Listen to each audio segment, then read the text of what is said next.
প্রিয় বন্ধুরা, আমরা অনেক সময় স্বপ্ন দেখি।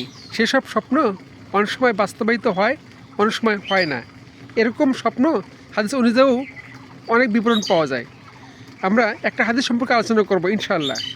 হাদিস নম্বর 6544 বুখারী শরীফ থেকে আব্দুল্লাহ ইবনে সাব্বাহ রাহমাতুল্লাহ আনহু আবু হুরায়রা রাদিয়াল্লাহু তাআলা আনহু থেকে বর্ণিত।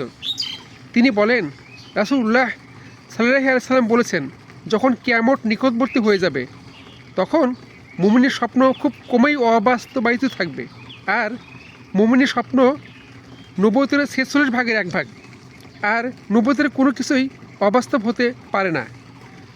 রাবি মোহাম্মদ রহমতুল্লাহ আনহু বলেন, আমি এর বলছি। তিনি বলেন, একথা বলা হয়ে থাকে যে স্বপ্ন 3 প্রকার।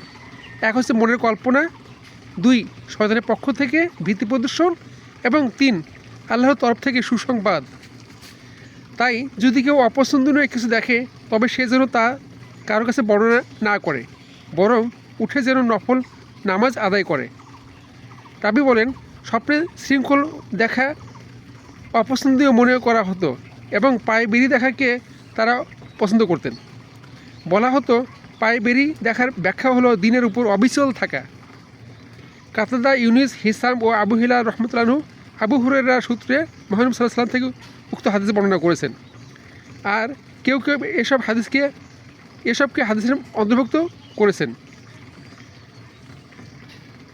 ইউনুস রহমতুল্লাহ আনহু বলেন, আমি বন্ধনের ব্যাখ্যাকে মুহাম্মদ সাল্লাল্লাহু আলাইহি ওয়াসাল্লামের পক্ষ থেকেই মনে করি। আবু আবদুল্লাহ বলেন, শৃঙ্খল গলদেশেই বাধা হয়।